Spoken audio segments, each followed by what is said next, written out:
Pues nada, bienvenidos, bienvenidas. Muchas gracias por acercaros por aquí. Y ya, ¿no? ¿Cómo ya? Ya. Comprad el libro y ya está. No sé, estaba pensando en qué decir, porque es un libro peculiar. ¿Qué decir de este libro?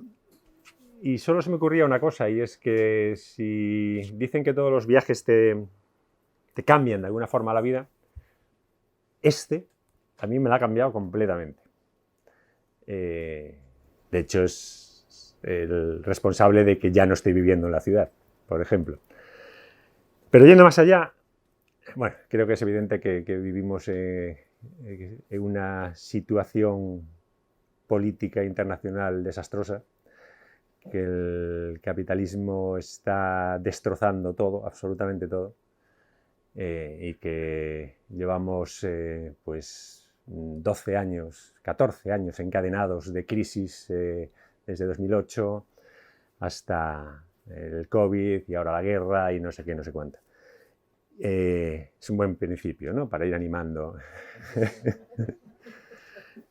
La cuestión es que es cierto, que estamos en una situación, yo no sé si de colapso o cerca o si vamos a terminar. Estaba pensando esta mañana que hace exactamente 100 años Mussolini llegaba al poder y nos parecía complicadísimo, o sea, y parecía, visto desde ahora, Elena, por favor. Como fondo musical. Y visto desde ahora nos parece que todos fueron acontecimientos que sucedieron muy rápido. Pues llegó Mussolini, el fascismo en Italia, después en Alemania y después la Guerra Mundial. En realidad pasaron pues 20 años o 18 años hasta que estalló la guerra, etcétera, etcétera. 100 años después los fascistas están en Italia, están en España, están en Brasil, están en Estados Unidos, están en Francia, etcétera. Y además con un problema gordo, y es que hace 100 años había un contrapeso democrático. Hoy no hay contrapeso democrático. Todo esto viene a la siguiente pregunta. Me imagino que todos nos hemos preguntado más de una vez cómo sería vivir de otra manera. Si es posible vivir de forma más comunitaria. Ya no hablo solo de vivir en la naturaleza de forma rural o de una forma más ecológica o guardando o cuidando la tierra, sino si es posible vivir de forma comunitaria. Y dándole vueltas, yo creo que hay algo en lo que no reparamos habitualmente, y es que nos han convencido a lo largo de los siglos, desde Hobbes en adelante y ya mucho antes, nos han convencido de que el hombre es un lobo para el hombre, de que el individuo, el ser humano, se enfrenta sistemáticamente para conseguir ventajas sobre el otro. Y yo creo, y espero no ser el único, que cada vez hay más pensadores y antropólogos que opinan lo contrario. Que en realidad eso es algo sobrevenido. Si lo pensamos de otra forma, a lo que quiero llegar es, durante 6 millones de años si pensamos en los primeros homínidos, pero 300.000 años si pensamos solo en Homo sapiens, y se dice pronto 300.000 años, que llevamos 10.000 de civilización, fuimos clan, fuimos tribu. Y durante ese larguísimo periodo, nuestro cuerpo, nuestro intelecto, nuestras emociones fueron forjándose. Y fueron forjándose con principios básicos como el del altruismo. No porque el altruismo sea muy bonito, porque lo agradezcan los dioses, aunque los dioses ayudaban a imponer el altruismo, sino porque el altruismo era fundamental para que sobreviviéramos todos en la tribu, para que toda la tribu sobreviviera. Durante 300.000 años de Homo sapiens fuimos tribu en pequeñas clanes de 15, 20, 50 personas como mucho, que dependían, que estaban íntimamente conectadas entre ellas. Hasta que de repente, casi por accidente, surgió la agricultura, y casi por accidente porque todos los estudios apuntan a que los primeros agricultores no se asentaron voluntariamente, sino porque no tuvieron más remedio. En los asentamientos neolíticos incrementaron muchísimo las enfermedades por el hacinamiento, por toda la basura que se generaba, por el contacto con los animales íntimo. Una tribu que va desplazándose de un lado a otro va esparciendo desechos, pero no sufre las consecuencias de esa contaminación, etc.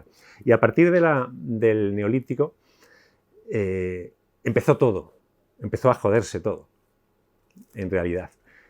Empezó a joderse todo porque el asentamiento en una pequeña aldea implica hacerse una casa permanente, implica empezar a acumular posesiones, ya no tengo que transportarlas, puedo acumularlas, puedo guardarlas, implica cultivar un campo que a mí me da más y al otro le da menos, porque no todos los campos dan lo mismo ni están en el mismo sitio.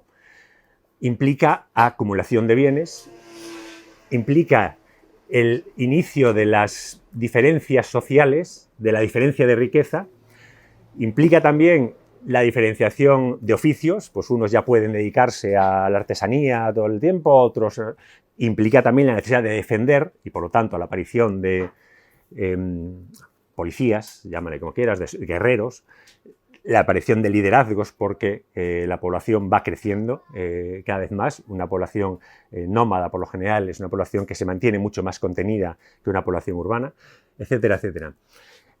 Las guerras, como tal, comenzaron en el Neolítico o en la etapa inmediatamente posterior. La acumulación de riqueza y de poder empezó en el Neolítico y a partir de ahí hemos llegado a donde estamos hoy. Pero en realidad, si esto es así, que no lo sé, eso quiere decir que no está en nuestra esencia el individualismo extremo, el beneficio para mí y para los cuatro míos,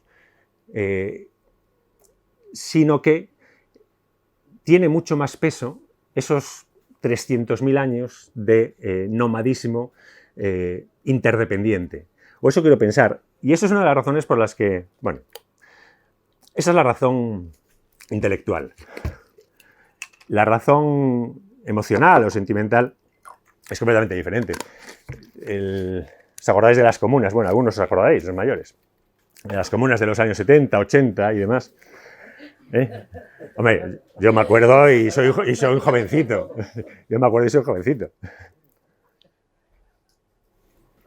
A mí recuerdo que siempre me fascinaron como idea, ¿no? Mi primer intento de vivir, no en comuna, pero sí una vida aventurera, fue a los 12 años, cuando decidí que yo creo que La Isla Misteriosa o El Faro del Fin del Mundo de Julio Verne tuvieron alguna responsabilidad en ello. Decidí que yo quería irme a vivir a las CIES solo, porque yo tenía que vivir aventuras.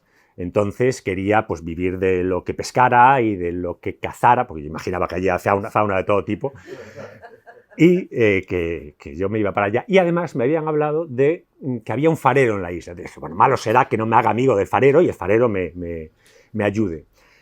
Y tuve la desgracia o la suerte de tener un hermano mayor. Estamos hablando de los años 70, en lo que vivíamos todos en una época mucho más revolucionaria y mucho más de protesta, en la que él se lo dije, tenía 7 o 8 años más que yo, se lo dije, me dice, pues yo tengo un amigo que te lleva en barca. Dijo, date, esta es la mía. Y me cogí una mochila, empecé a guardar ahí pues cosas fundamentales, libros, por supuesto, un anzuelo que no sé de dónde saqué, un termo, yo qué sé, no me acuerdo ya, etc. Pero metí la pata porque se me ocurrió cerrar la bolsa con candado. Somos 8 hermanos y nada pasaba desapercibido. Y no pasó desapercibido para mi madre, que un día, cuando llegué a casa del colegio o una cosa así, me sometió al 3er grado en su habitación. ¿Qué es eso? ¿Por qué estás cerrado? ¿Qué tienes ahí? ¿Qué vas a hacer? Etcétera. Terminé confesando y me tuve que quedar. Ese fue mi primer intento de vida comunitaria. Perdón, no vida comunitaria, vida aventurera. Pero yo creo que estaba todo relacionado. Después, años después, con la adolescencia, yo veía que por aquí por Vigo de vez en cuando venían, no sé, seres extraños que vestían con ropas muy extrañas, que no eran habituales, que venían me decían, de algún sitio de la Serra do Suído, de hecho, de una comuna, entonces, ¿no? Y a mí cada vez que los veía, por Vinos o por ahí, me atraía muchísimo la idea. Bueno, alguna vez estuve en una ecoaldea antes de este año, pero el año pasado, en junio, después de terminar el último libro, Atravesando Galicia, de presentarlo, y pensaba tomarme una temporada de descanso, hasta que me crucé con un hombre que está por ahí, Juan. Sí, mira para atrás. Que es un hombre estupendo, lo cuento en el prólogo, por muchos motivos, entre ellos por su absurda generosidad, ¿no? Digo absurda porque yo creo que es hasta inconsciente. Es la única persona que conozco que vive en una ciudad, en esta ciudad, de hecho vive aquí al lado, con la puerta de su casa abierta. No que no tenga, no, literalmente abierta. Y allí, siempre que voy a su casa, hay alguien que ha recogido por la calle, o que está pobre, que no sé qué, que no tenía dónde meterse, alguien que no sé qué, alguien que no sé cuánto. Bueno, pues un día fui a tomar café con él, empezamos a hablar de esto, empezamos a hablar de muchas historias y terminamos hablando de las comunas, de las ecoaldeas, etc. Llegué a casa y estaba clarísimo tenía clarísimo que tenía que investigar más. Y empecé a investigar si aquellas comunas que a mí me sonaban de los años 80, pues seguían existiendo. Y me llevé una sorpresa. Ya no se llaman comunas, se llaman ecoaldeas o comunidades intencionales, pero hay muchísimas a nuestro alrededor, de un montón de gente de todas partes, no es un movimiento solo español, evidentemente, sino por todo el mundo. De hecho, hay una Global Eco-Village Network, una red global de ecoaldeas que reúne, que son las oficiales, a unas 10.000 ecoaldeas en todo el mundo, pero aparte de esas, bueno, en España solo están 7 u 8, pero en España hay, que yo haya localizado, 40 o 50, y probablemente muchas empezando, etcétera, etcétera. Y otras en diferentes grados que no están en las redes. Con lo cual, hay muchísimo movimiento alrededor, pues un poco por lo que decíamos al principio, porque tenemos que hacer algo y tenemos que cambiar de alguna forma nuestra forma de vida. Si esperamos a que nos la cambien desde los gobiernos, la tenemos clara. Y hay mucha gente que ha dado el paso, que está dando el paso, y que se ha ido a intentar vivir en comunidad, poniendo el adjetivo fundamental, el hincapié fundamental en la comunidad, pero también en la ecología, también en la permacultura, también, en fin. Y se ha ido a vivir de una forma más natural, mucho más natural. Empecé a investigar, localicé una docena de ecoaldeas inicialmente. Yo tenía claro que no quería ir a ninguna ecoaldea sin pedir permiso antes, porque imaginaos, y esto les pasa, y les pasa muchísimo, y lo he comprobado mucho después, imaginaos que estáis pues aquí, Gonzalo, trabajando en su librería, y todos los días le aparecen 10, 15, 20 personas. Hola, tú eres Gonzalo, qué bueno, ¿y cómo vives aquí? ¿Y a qué te dedicas? ¿Y cómo lo haces? Y cuéntame tu vida, ¿y dónde has estado antes? Las ecoaldeas, la mayor parte de ellas han tenido que cerrar sus puertas porque es que no daban abasto.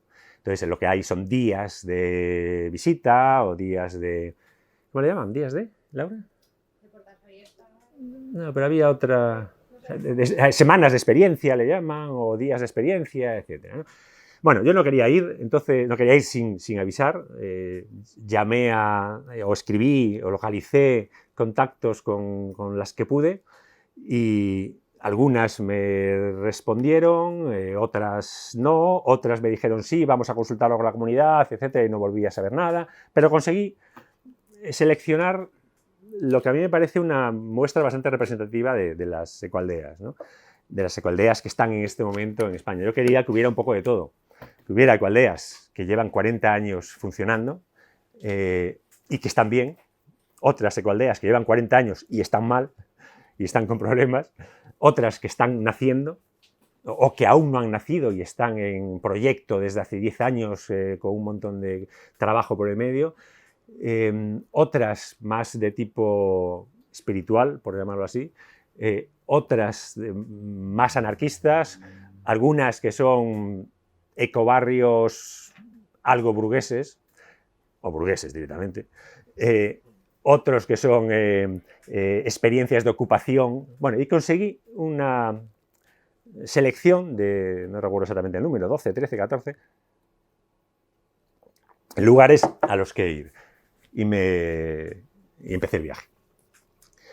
Fui de aquí a la primera en Galicia, Ocouso, en Samos, un caserón impresionante de siglo XVII, una cosa así, que han comprado pues, un grupo de gente de Madrid y de otros lugares, y en el que han montado una comunidad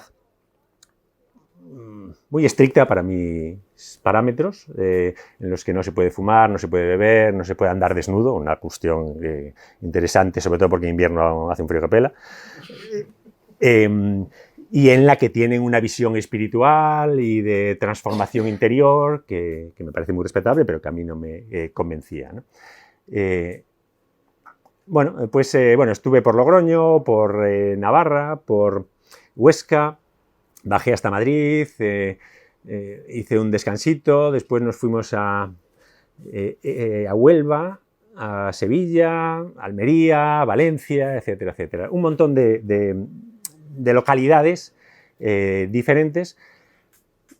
Y si de algo me di cuenta prácticamente desde el principio fue que esto de la comuna no tenía nada que ver con lo que estaba viendo. Todos tenemos la misma imagen en la comuna, me imagino. Pues 4 hippies, amor libre, y muchas florecitas por el medio. En realidad, lo que he visto y vivido es que hay un inmenso trabajo detrás de, ya no solo de cada ecoaldea, trabajo para aprender a vivir en comunidad, trabajo de grupo, de reflexión, de terapia entre las personas para aprender a vivir en comunidad. Trabajo para aprender a cultivar el campo, a construir, a hacer bioconstrucción, en fin, un montón de trabajo en cada ecoaldea, pero sobre todo hay un montón de trabajo detrás que se ha ido acumulando. El movimiento de las ecoaldeas surgió como tal a finales de los años 90, donde se empezó a crear un germen de lo que después fue la Global Eco-Village Network, que se creó en Findhorn, una ecoaldea comuna primero, ecoaldea después muy conocida de Escocia, donde ahora deben ser varios miles de personas. Y durante todos estos 20 y tantos años se ha ido acumulando una ingente cantidad de información y de conocimiento. Hablo, por ejemplo, de técnicas que se han aprovechado, algunas pues, que surgieron en la industria, como la sociocracia, que es un sistema que a mí no había oído hablar de él y me sorprendió mucho a lo largo de todo el camino, y me sorprendió mucho cómo revitalizaba muchas de las ecoaldeas donde se iba implantando. Básicamente, no quiero desarrollarlo aquí, lo tenéis en el libro más explicado, pero básicamente es un sistema de organización. Una de las claves de una ecoaldea es cómo nos organizamos, cómo tomamos las decisiones, cómo acordamos hacer esto o aquello, cuáles son los objetivos comunes, hacia dónde queremos ir. Pues es un sistema de organización que combina de forma muy equilibrada la verticalidad con la horizontalidad. No hay líderes, pero hay encargados de áreas. Se organiza nuevamente en círculos, pues el círculo de bioconstrucción, el círculo de mantenimiento, el círculo social para recibir a personas, el círculo de tal, y con miembros en cada círculo, y después el círculo central, con miembros en cada círculo central de los círculos. En fin, es más complejo, no quiero ahora ponerme con eso, pero me llama la atención que fue un sistema que comenzó, pues creo que en Holanda, no sé si en los años 90 también, 80 o 90, como un sistema empresarial que después se fueron apropiando pues, instituciones de muy diferente tipo, de ONGs, etc., y ecoaldeas especialmente, y hemos visto, digo hemos porque buena parte del viaje lo hizo Laura conmigo, desde la mitad nos conocimos en La Cabe, en una de las ecoaldeas más asombrosas que yo he visto. Y en muchas de las ecoaldeas en las que hemos estado, nos han hablado de un antes y un después con este sistema. ¿Por qué? Pues porque hay ecoaldeas que llevan 40 años en las que se han pasado 34 con asambleas interminables, donde todo el mundo quiere expresar su opinión y donde se entra en círculo y en bucle y no se acaba nunca de tomar una decisión, etc. Bueno, pues esto lo soluciona la sociocracia, pero la sociocracia exige que todas las personas estén formadas en cuáles son los métodos sociocráticos, etc. Y muchas de las ecoaldeas hacen talleres de aprendizaje sociocrático para aprender cuál es nuestra forma de organización y para que todos sepamos qué podemos hacer y qué no podemos hacer y cómo podemos hacerlo, ¿no? Igual que hablo de eso, hablo de facilitación. La facilitación puede ser interior o exterior, son técnicas para trabajar las disonancias interpersonales, los conflictos. ¿Cómo solucionamos los conflictos en una ecoaldea en la que a lo mejor viven 16 personas, o 8, o 40, en medio del Pirineo, que además estás 5 meses aislado? Y cuando no estás aislado, estás lejos del resto del mundo. Bueno, pues hay un montón de técnicas de facilitación que también se están aplicando en todos estos sitios, o en muchos de estos sitios, y que consisten básicamente en procesos de intermediación, primero internos. Hay personas en muchas ecoaldeas que se encargan de la facilitación, que se han formado en facilitación, que han realizado talleres de facilitación, y se les nota un montón, no a esas personas, sino a las ecoaldeas en general. He visto asambleas en ecoaldeas en las que me he quedado asombrado del respeto que se muestran unas a otras, de la forma de hablar, de la forma de acoger las emociones de las personas. Estas técnicas de facilitación son, decía, primero internas. Si surge un problema entre dos personas de la ecoaldea, suele intervenir él o la facilitadora, y si no funciona, suelen recurrir a facilitadores de otras ecoaldeas, de otros lugares con los que suelen trabajar, para que trate, desde una visión quizá más objetiva o que se perciba como más objetiva, de llegar a acuerdos, etc. Pues son solo dos muestras, la sociocracia, la facilitación, pero podría hablar también de la permacultura, que no sé si habéis oído hablar de ella, pero bueno, y también es complejo, en el libro lo tenéis, pero es una visión mucho más amplia que la simple agricultura ecológica. Busca y trata muchas áreas también sociales, individuales, de desarrollo personal, y trata de integrar al ser humano con el entorno de una forma resiliente. No me gusta nada la palabra, pero de una forma en la que no se oponga al medio. Por ejemplo, en el caso de la agricultura, suelen utilizar cultivos muy mezclados entre sí. Tienes a la vez, pues no sé, tomates, cebollas y todo junto, porque buscando siempre asociaciones de cultivos que pervivan y que se ayuden unos a otros, que complica un poco la tarea de recolección al principio, porque después parece que se llega a un momento en el que el huerto se cuida solo.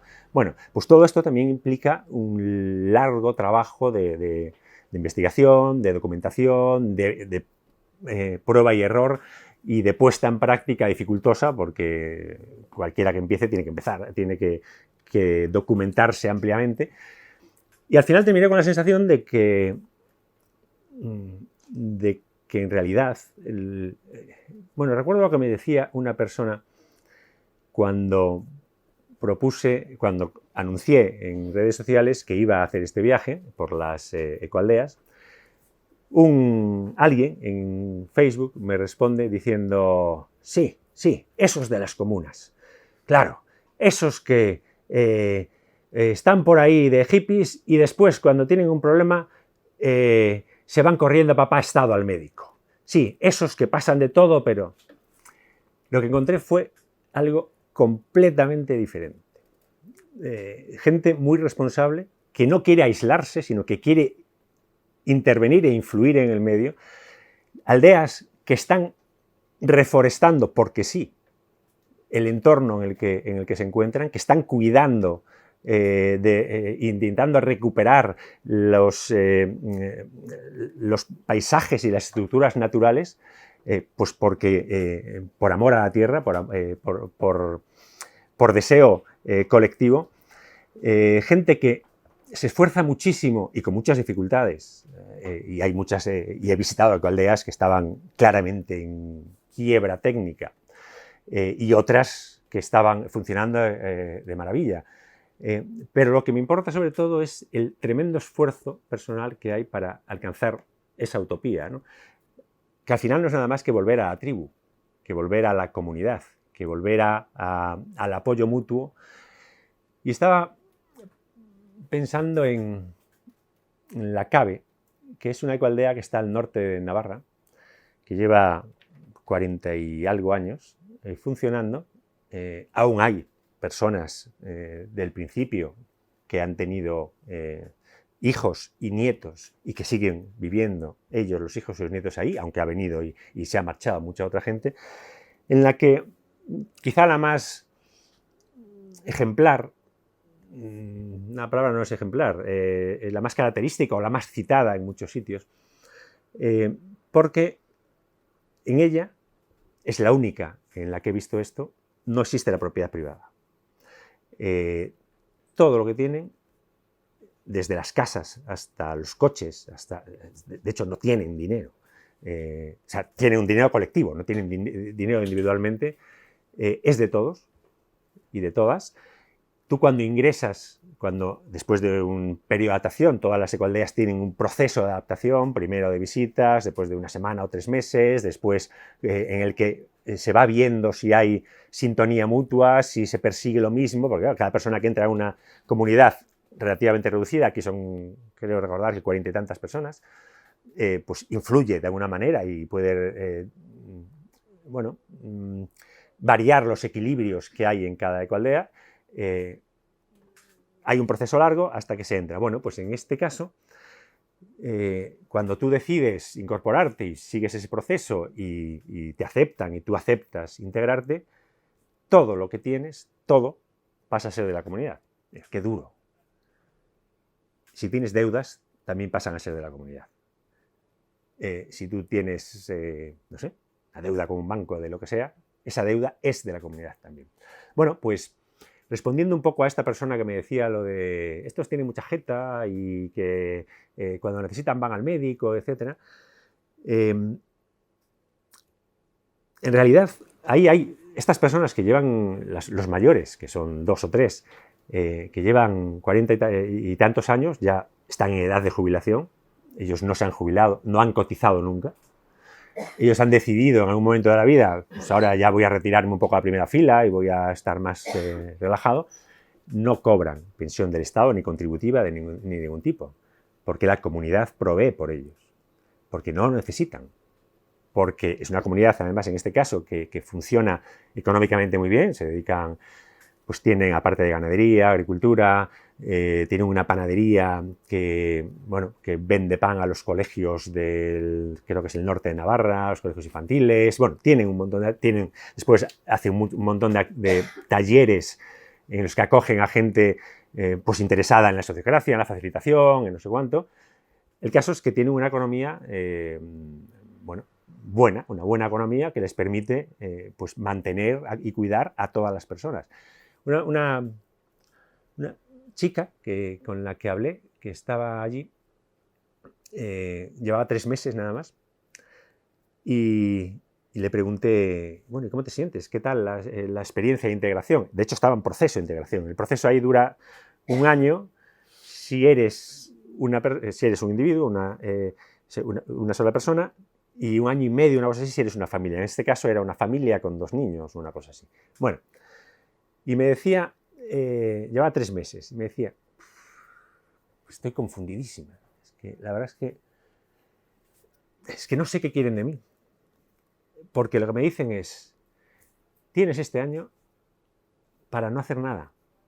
No tienes que trabajar, no tienes que ser productiva, no tienes que darnos nada. Este año es para ti, para tu familia, para que vayas viendo cómo te sientes. Sí. Y ella decía, pero es que... y venía de una experiencia de 7 años en otra ecoaldea que había terminado mal. Decía, pero es que yo no sé si me dicen esto porque están esperando que yo aporte algo voluntariamente o si no tengo nada que hacer. Entonces no sé qué hacer. Eso fue el año pasado. Y este año, en agosto, volví a la CABE, volvimos Laura y yo a la CABE, y nos encontramos con la misma chica que ya llevaba, pues estaba a punto de terminar el periodo de asimilación. Y estaba completamente feliz e integrada. Y me decía, claro, yo necesitaba estar un tiempo desconectándome del yo. Todos tenemos metido desde la infancia, no solo el yo, lo importante es el yo, no el nosotras, sino la necesidad de producir. Tenemos que dar algo. No podemos recibir nada si no damos algo. Entonces, lo tenemos metido dentro por el sistema productivista en el que vivimos. Todos tenemos que trabajar, producir, generar hasta el infinito. Cuando te dicen, no, tú no tienes que hacer nada, lo que piensas es lo que pensaba esta chica al principio. Decía, no sé si me lo dicen para que haga por mi cuenta o... No. Era literalmente eso. Afortunadamente la comunidad puede permitirse tener a personas que no hacen nada durante 1 año, año y medio, pueden mantenerlas. Y es un proceso fundamental para separarnos, para deconstruirnos, para separar, para ir distanciándonos de nuestros hábitos urbanos o capitalistas y para ir adaptándonos lentamente a otra forma de vida. En este momento la CABE funciona aparentemente, porque evidentemente no estoy dentro, muy bien. No es la única ecoaldea que funciona muy bien, hay otras que no funcionan tanto, hay otras que llevan años luchando por mejorar y que se encuentran cuando ya empiezan a salir a flote, pues con denuncias administrativas de estas administraciones que dicen que defienden la repoblación, pero después vienen los cazadores, ponen una denuncia, no sé qué, y hay casos como el de Fraguas que son sangrantes, donde unos chicos, es en Guadalajara, ¿no? Pues repueblan unas casas abandonadas, las reconstruyen. Bueno, pues acaban de ser sentenciados a pagar 120.000 euros, creo que recordar, por ocupación, etc. En fin, sentencias absurdas de la misma administración que está diciendo que defiende la repoblación. Estos días, Laura y yo, que estamos recorriendo la comarca en la que estamos, en la zona de Sinzo de Limia, Rairiz, Celanova, Bande, Allariz, estamos viendo decenas de pueblos rotos. Pueblos de 10, 15 casas, 20 casas en los que viven 2 ancianos entre ruinas, literalmente. No es uno y otro y otro y otro. Pueblos viven en casas más o menos adaptadas, rodeados de escombros por todos lados, y ellos solos. Y es en este pueblo y en el otro y en el otro. No solo las personas que viven ahí, los campos, los bosques están completamente abandonados. ¿Cómo no va a haber incendios? Si es que hemos dejado de limpiar el bosque, de sacar madera, de hemos dejado de... no tenemos bosques primarios, tenemos bosques domesticados desde hace 10.000 años. Necesitan del hombre. Si intentamos integrarnos y no encontramos ni la más mínima ayuda, y muchas veces encontramos trabas, esto en 10 años se convierte en un desierto demográfico. O sea, Galicia, el interior de Galicia, Lugo y Ourense, está absolutamente desolada, sin gente, en ruinas, absolutamente todo en ruinas. Pero como está lejos y como hay poquita gente, nosotros vivimos en las ciudades. Bueno, lo que quiero decir es que si he sacado muchas conclusiones de esto. De hecho, la primera conclusión es que ahora estamos viviendo en un lugar paradisíaco de Ourense, rodeado de bosques y de corzos, e intentando pues, crear un proyecto de comunidad, crear un proyecto de ecoaldea que reúna a un grupo de personas que se quieran cuidar entre sí, que se quieran mimar entre sí y que quieran trabajar juntas y vivir juntas.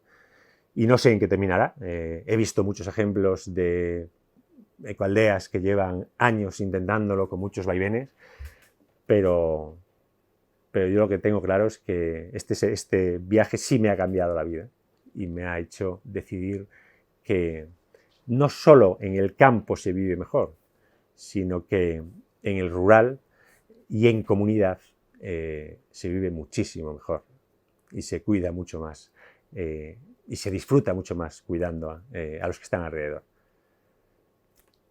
Y ya está. No sé si queréis preguntar alguna cosita o... Pero...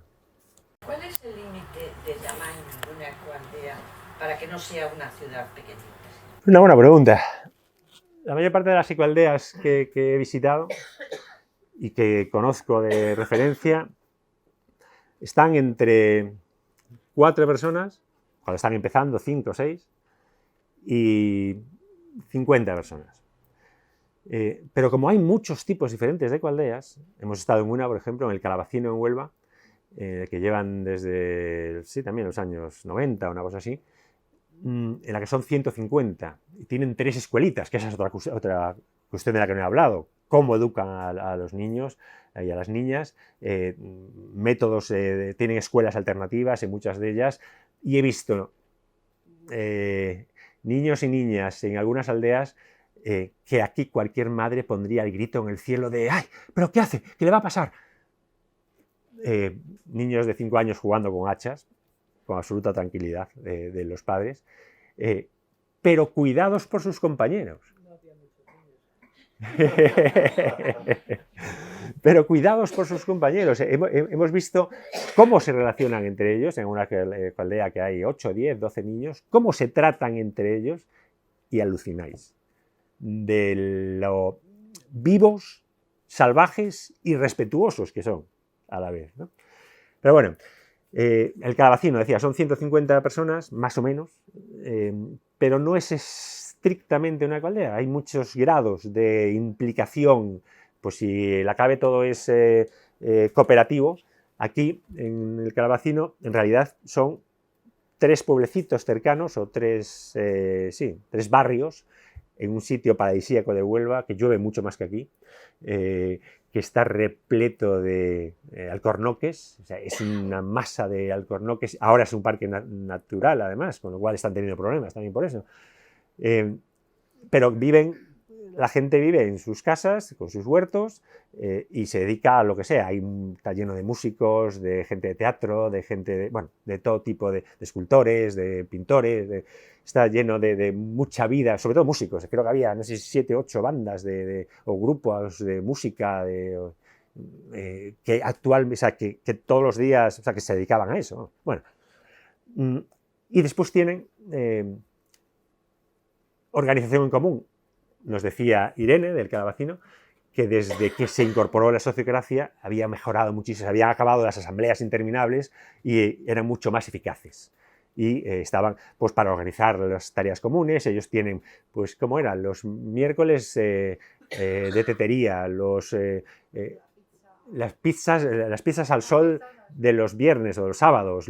Tienen días comunes en los que va quien quiere y otros días de música y otros días de no sé qué, y después pues hay entre ellos pues 5 vecinos se organizan para una huerta, otros se organizan para un proyecto económico de lo que sea. No es ecoaldea estrictamente, pero es un pueblo ecológico muy bien avenido y con muchísima interrelación entre ellos, ¿no? Ese es el máximo, 150. Pero la mayoría, y ya con tiempo, las que llevan tiempo son eso, unas 40 personas como mucho, ¿no? 40, 50 personas. ¿No? ¿Tenéis alguna duda? ¿Alguna curiosidad? Pues supongo que haréis una segunda parte contando vuestra experiencia. Dentro de unos años, cuando montéis vuestra... Bueno, sí, de hecho hay un proyecto. Pero no tiene que ver con eso. Laura, que es una artista, está haciendo guiñoles. De hecho, está haciendo un guiñol de Laura, otro de Frank, otro de Ricky y otro de otros personajes para hacer una serie de YouTube de neorurales y sus desventuras en y sus desventuras en la aldea. Pero bueno, ya veremos lo que salga de ahí. Que tú, hay que cuidarse un poquito, ¿eh? Es que le va la contigo. Señor, que le bala, sí. Y no sé, habría muchísimo más que hablar porque un tema lleva a otro, pero bueno, para eso está el libro, ¿no?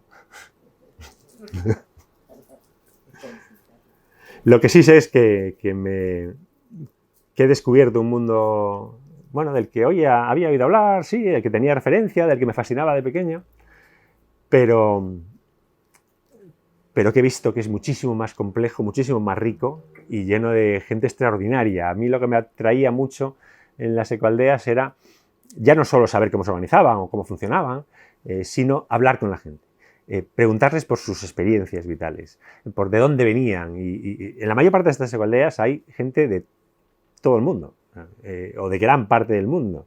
Hay brasileiros, ingleses, alemanes, italianos, etc., ¿no? Y te cuentan sus vidas y han estado de aquí para allá con proyectos o simplemente viajando de lo más interesante, ¿no? Me acuerdo de una señora que conocí en la Cabe precisamente, de 70 y tantos años, que se la veía además muy desmejorada, que tenía las piernas muy hinchadas, bueno, estaba muy mayor. Y yo lo primero que pensé cuando la vi, ¿esta mujer qué hace aquí? Pues menuda lección me dio. Porque cuando me puse a hablar con ella, resulta que llevaba pues 50 años, toda su vida, había vivido y se había recorrido la mayor parte de las ecoaldeas famosas del mundo, desde Estados Unidos, Escocia, la India, África, Latinoamérica, ¿verdad? Y tenía una experiencia y además era divertida y echada para adelante una noche de actuaciones populares. Ella salió allí a organizar, bueno, y se había venido a España pues por algún problema familiar, una cosa así, y estaba buscando una ecoaldea para instalarse. Después de toda la vida y con 70 años y, bueno, fatigada, ella seguía en la brecha, ¿no?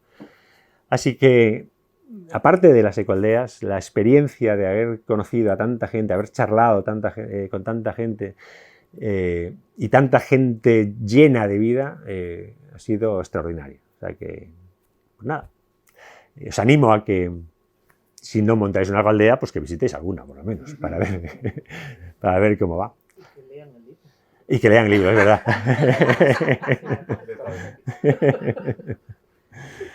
Ahí está. Y por mi parte es todo. No sé si queréis alguna cosita más. Te toca firmar. Pues muchísimas gracias por venir. De verdad.